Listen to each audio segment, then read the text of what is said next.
Assalamualaikum warahmatullahi wabarakatuh. Perkenalkan, nama saya Alvina Amara Fitri dengan NIM 207190002, kelas Tadris IPA A semester 4, IAIN Ponorogo. Video pembelajaran ini saya susun dalam rangka memenuhi tugas mata kuliah Teknologi Pendidikan. Nah, kali ini kita akan belajar bersama mengenai gerak lurus. Nah, sebelum lanjut ke materi gerak lurus, terlebih dahulu kita harus mengetahui pengertian dari gerak. Sebenarnya apa itu gerak? Nah, gerak merupakan perubahan kedudukan suatu benda terhadap titik acuannya. Titik acuan sendiri adalah titik awal saat pengamatan gerak dilakukan. Benda dikatakan bergerak jika mengalami perubahan kedudukan dari posisi semula. Sedangkan ketika benda tidak mengalami perubahan kedudukan dari posisi semulanya, maka benda tidak dapat dikatakan bergerak. Nah, untuk memastikan benda benar-benar bergerak, maka sangat penting untuk menentukan titik acuan, di mana titik acuan tersebut digunakan sebagai posisi awal benda sebelum bergerak. Nah, kita dapat melihat dari gambar tersebut. Di situ ada pengendara bermotor berjalan di jalan raya melewati beberapa pohon. Nah, ketika kita menggunakan titik satu atau pohon pertama sebagai titik acuannya atau sebagai posisi semula, maka pengendara bermotor bisa dikatakan bergerak. Nah, terbukti dari gambar tersebut, pengendara bermotor bergerak dari pohon pertama menuju pohon kedua untuk selanjutnya menuju pohon ketiga dan seterusnya. Nah, dari gambar tersebut dapat disimpulkan bahwa perbedaan penentuan titik acuan dapat mempengaruhi hasil pengamatan kita terhadap gerak benda. Oleh karena itu, dapat dikatakan gerak bersifat relatif. Nah, berdasarkan sifat gerak yang relatif dan titik acuannya, gerak dibedakan menjadi dua, yaitu gerak semu dan gerak nyata. Gerak semu sendiri, sesuai dengan namanya, bukan merupakan gerak yang sebenarnya, sehingga benda yang diam terlihat seolah-olah bergerak. Contoh yang dapat kita jumpai dalam kehidupan sehari-hari yaitu gerak semu harian matahari, di mana matahari itu ketika kita melihat dari bumi seolah-olah matahari yang bergerak, padahal sebenarnya bumilah yang bergerak. Nah, contoh yang kedua yaitu gerak pohon-pohon ketika naik mobil. Sebenarnya ketika kita naik mobil, maka kitalah yang bergerak. Tapi ketika kita melihat dari dalam mobil, tepatnya dari jendela mobil, kita melihat seolah-olah pohon itu yang bergerak. Yang kedua yaitu gerak nyata. Gerak nyata adalah gerak yang sesungguhnya. Contoh gerak nyata tentunya ada banyak. Di antaranya yang saya sebutkan adalah gerak mangga jatuh. Dan yang kedua adalah gerak motor di jalan raya. Nah, besaran-besaran dalam gerak. Di sini terdapat 3 besaran dalam gerak. Besaran yang pertama yaitu jarak dan perpindahan, di mana jarak adalah panjang lintasan yang ditempuh benda ya. Kemudian perpindahan adalah perubahan posisi benda. Jarak dan perpindahan sama-sama dituliskan dengan simbol S. Satuan dari jarak dan perpindahan yaitu meter. Besaran yang kedua dalam gerak yaitu kecepatan dan kelajuan. Kecepatan adalah perpindahan yang terjadi dalam waktu tertentu, sedangkan kelajuan adalah jarak yang ditempuh dalam waktu tertentu. Nah, rumus dari kecepatan sendiri yaitu perpindahan dibagi waktu, sedangkan rumus dari kelajuan adalah total jarak dibagi total waktu. Kemudian, besaran dalam gerak yang ketiga adalah percepatan. Percepatan adalah perubahan kecepatan yang terjadi dalam waktu tertentu. Nah, percepatan di sini dilambangkan dengan A. Rumus dari percepatan yaitu A sama dengan V2 dikurangi V1 atau biasa ditulis dengan delta V. V itu kecepatan dibagi dengan total waktu. Nah, gerak lurus sendiri dibedakan menjadi dua. Yang pertama yaitu gerak lurus beraturan atau disingkat dengan GLB. Apa yang dimaksud dengan gerak lurus beraturan? Nah, gerak lurus beraturan adalah gerak suatu benda pada lintasan lurus dengan kelajuan tetap. Benda dikatakan memiliki kelajuan tetap jika bergerak menempuh jarak yang sama dalam selang waktu yang sama. Contohnya, jika sebuah mobil melaju dengan kecepatan 40 km per jam atau sama dengan 11 meter per sekon, berarti setiap detik mobil tersebut menempuh jarak 11 meter. Nah, persamaan dalam gerak lurus beraturan ini terdiri dari 3 satuan ya, kecepatan, jarak, dan waktu. Persamaan yang pertama adalah V sama dengan S per T, di mana V adalah kecepatan, S adalah jarak, dan T adalah waktu. Atau bisa juga dengan persamaan kedua, yaitu S sama dengan V kali T.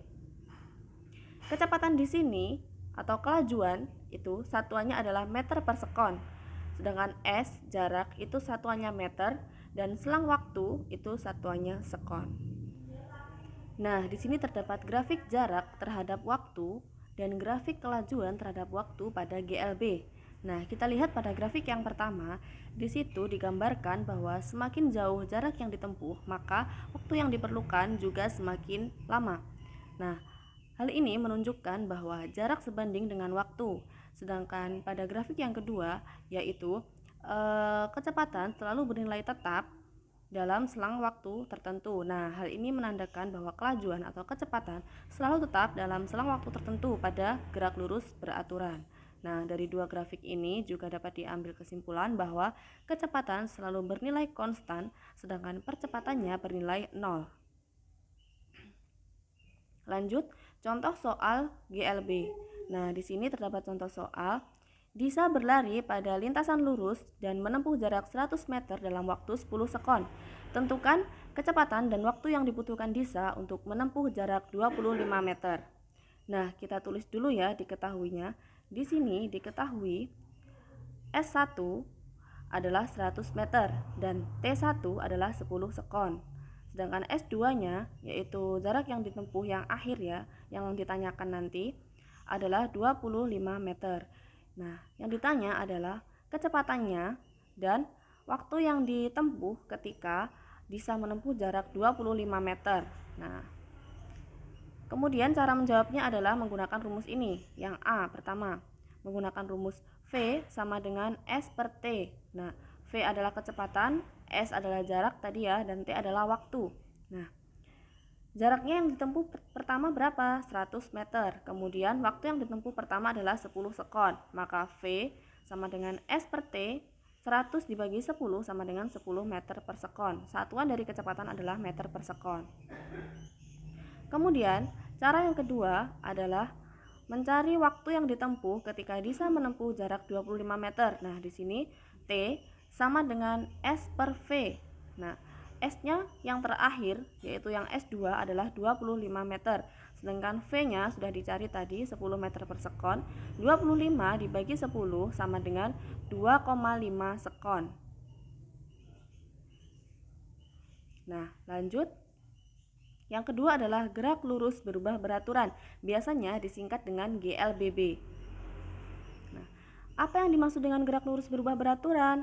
Nah, GLBB, gerak lurus berubah beraturan, adalah gerak benda pada lintasan lurus dengan percepatan tetap.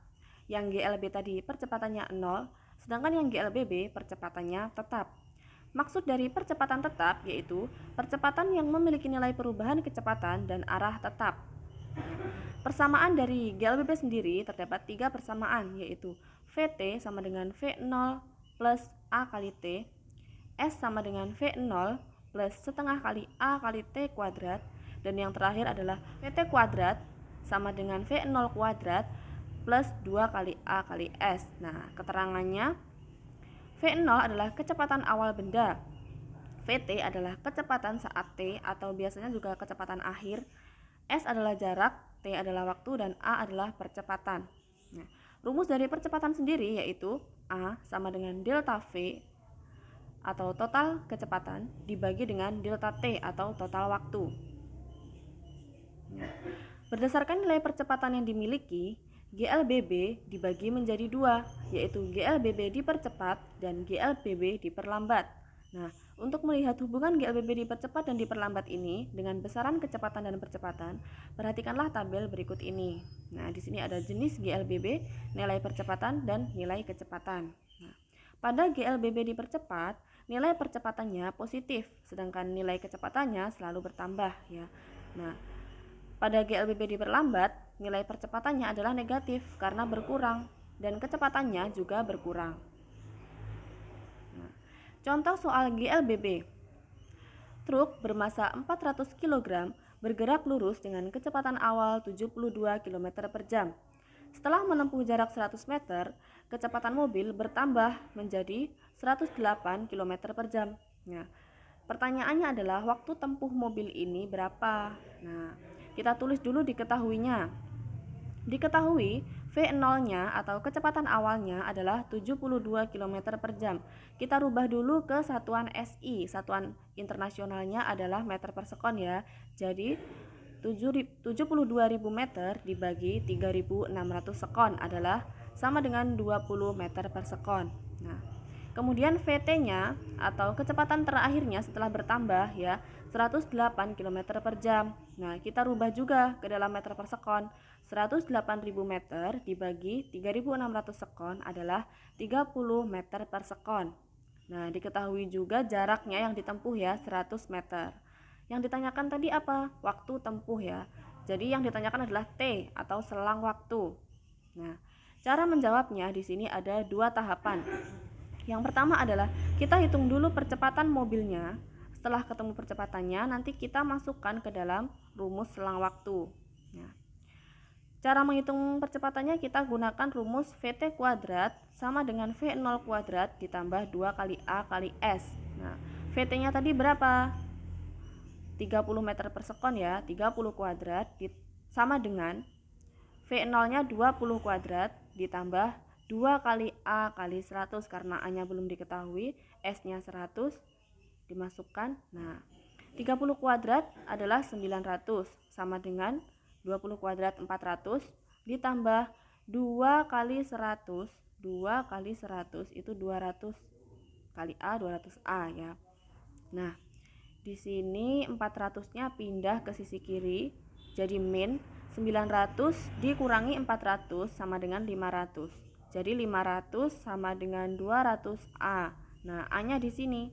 Kita cari A sama dengan 500 per 200 sama dengan 2,5 meter per sekon kuadrat.